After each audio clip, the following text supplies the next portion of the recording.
संघीय कार्यपालिका।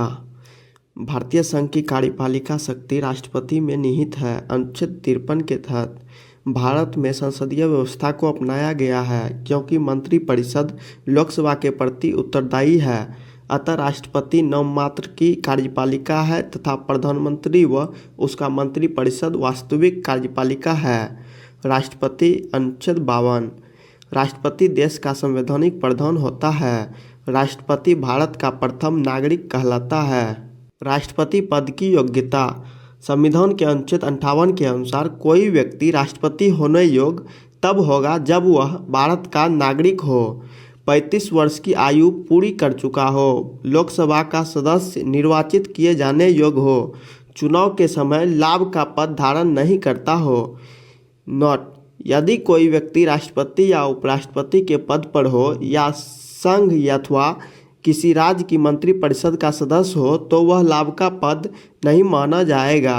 राष्ट्रपति के निर्वाचन के लिए निर्वाचक मंडल। अनुच्छेद 54। इसमें राज्यसभा, लोकसभा और राज्य की विधानसभाओं के निर्वाचित सदस्य रहते हैं। नवीनतम व्यवस्था के अनुसार पुदुचेरी विधानसभा तथा दिल्ली की विधानसभा के निर्वाचित सदस्य को भी सम्मिलित किया गया है। राष्ट्रपति पद के उम्मीदवार के लिए निर्वाचक मंडल के 50 सदस्य प्रस्तावक तथा 50 सदस्य अनुमोदक होते हैं। एक ही व्यक्ति जितनी बार चाहे राष्ट्रपति के पद पर निर्वाचित हो सकता है।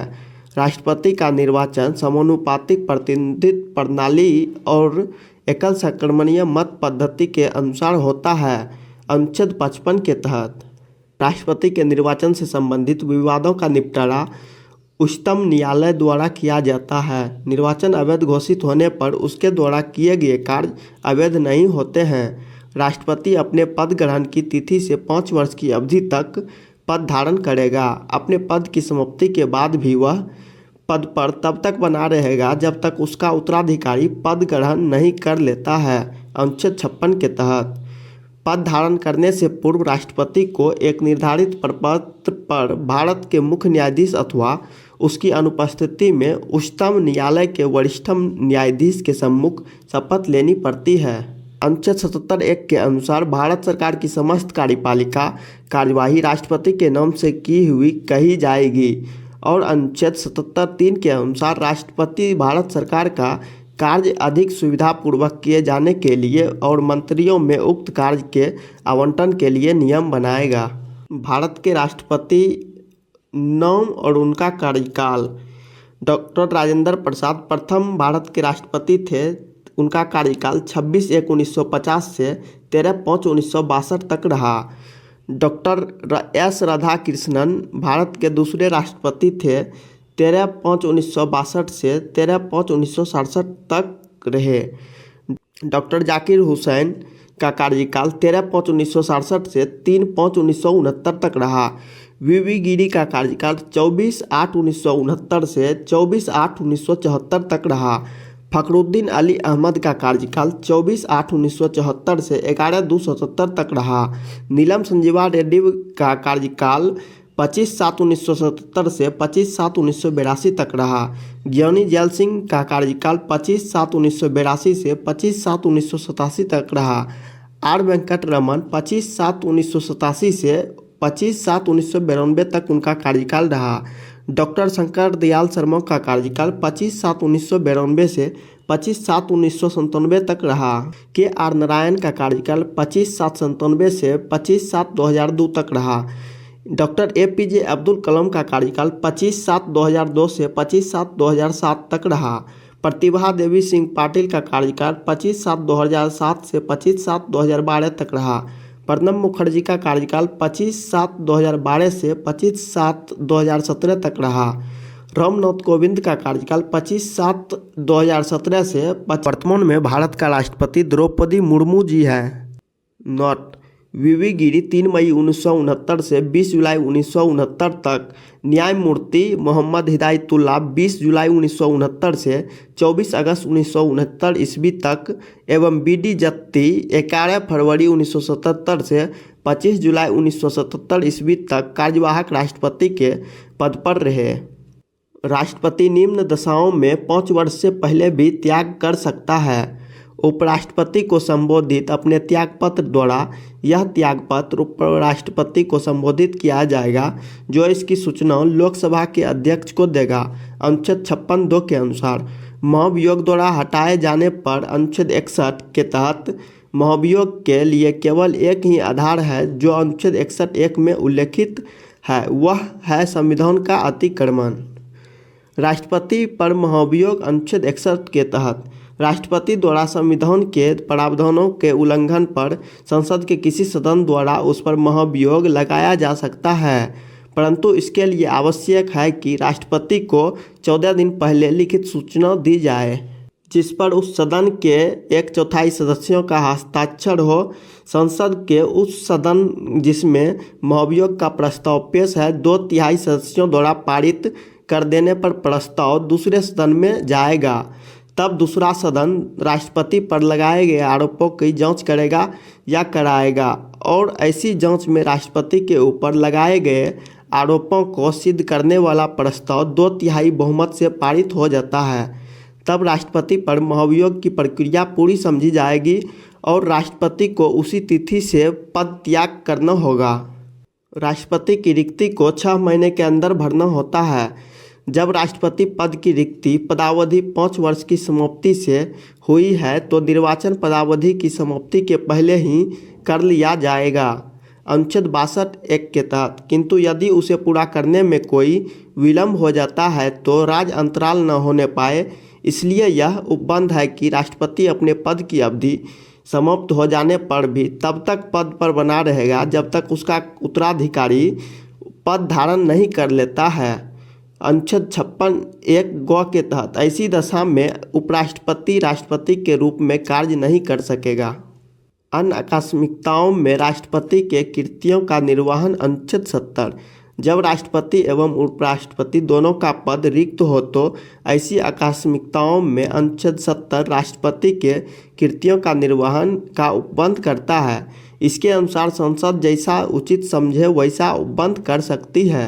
इसी उद्देश्य से संसद ने राष्ट्रपति उत्तराधिकार अधिनियम 1969 पारित किया है, जो यह उपबंधित करता है कि यदि उपराष्ट्रपति भी किसी कारणवश उपलब्ध नहीं है तो उच्चतम न्यायालय के मुख्य न्यायाधीश या उनके नहीं रहने पर उसी न्यायालय के वरिष्ठतम न्यायाधीश जो उस समय उपलब्ध हो राष्ट्रपति के कृत्यों को संपादित करेगा।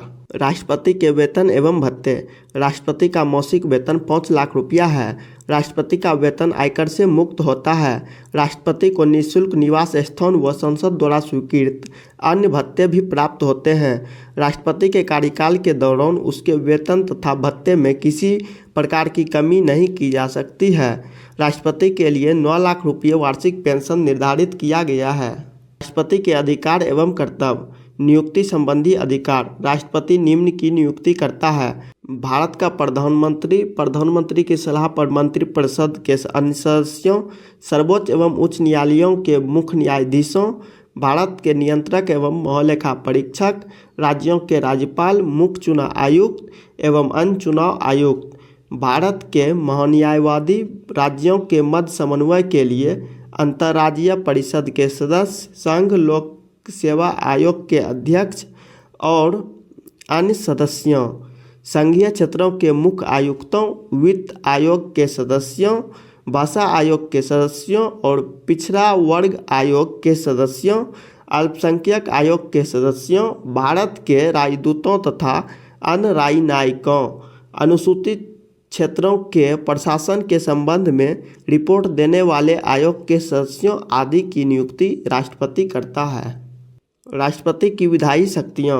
राष्ट्रपति संसद का अभिन्न अंग होता है। इसे निम्न विधायी शक्तियाँ प्राप्त है: संसद के सत्र को आहूत करने, सत्रावसान करने तथा लोकसभा भंग करने संबंधी अधिकार, संसद के एक सदन में या एक साथ सम्मिलित रूप से दोनों सदनों में अभिभाषण करने की शक्ति, लोकसभा के लिए प्रत्येक साधारण निर्वाचन के पश्चात प्रथम सत्र के प्रारंभ में और प्रत्येक वर्ष के प्रथम सत्र के आरंभ में सम्मिलित रूप से संसद में अभिभाषण करने की शक्ति, संसद द्वारा पारित विधेयक और राष्ट्रपति के अनुमोदन के बाद ही कानून बनता है। संसद में निम्न विधेयक को पेश करने के लिए राष्ट्रपति की पूर्व सहमति आवश्यक है। नए राज्यों का निर्माण और वर्तमान राज्य क्षेत्रों, सीमाओं या नामों में परिवर्तन संबंधी विधेयक। धन विधेयक 110 संचित निधि में व्यय करने वाले विधेयक अनुच्छेद 117 के 3 के तहत ऐसे कराधान पर जिसमें राज्य हित जुड़े हो प्रभाव डालने वाले विधेयक। राज्यों के बीच व्यापार, वाणिज्य और समागम पर निर्बंधन लगाने वाले विधेयक अनुच्छेद 304 के तहत। यदि किसी साधारण विधेयक पर दोनों सदनों में कोई असहमति है तो उसे सुलझाने के लिए राष्ट्रपति दोनों सदनों की संयुक्त बैठक बुला सकता है अनुच्छेद 108 के तहत। किसी अनुदान की मांग राष्ट्रपति की सिफारिश पर ही की जाएगी, अन्यथा नहीं, अनुच्छेद 113 के 3 के तहत। राष्ट्रपति का संसद के सदस्यों का मनोनयन का अधिकार। जब राष्ट्रपति को यह लगे कि लोकसभा में एंग्लो भारतीय समुदाय के व्यक्तियों का समुचित प्रतिनिधित्व नहीं है, तब वह समुदाय के 2 व्यक्तियों को लोकसभा में सदस्य के रूप में नामांकित कर सकता है अनुच्छेद 331 के तहत। इसी प्रकार वह कला, साहित्य, पत्रकारिता, विज्ञान तथा सामाजिक कार्यों में पर्याप्त अनुभव एवं दक्षता रखने वाले 12 व्यक्तियों को राज्यसभा में नामजद कर सकता है अनुच्छेद 80 के 3 के तहत।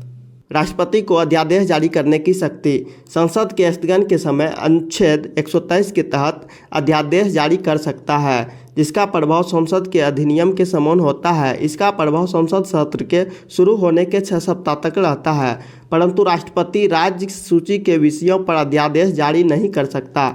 जब दोनों सदन सत्र में होते हैं तब राष्ट्रपति को यह शक्ति नहीं होती है। राष्ट्रपति की सैनिक शक्ति। सैन्य बलों की सर्वोच्च शक्ति राष्ट्रपति में सन्निहित है, किंतु इसका प्रयोग विधि द्वारा नियमित होता है।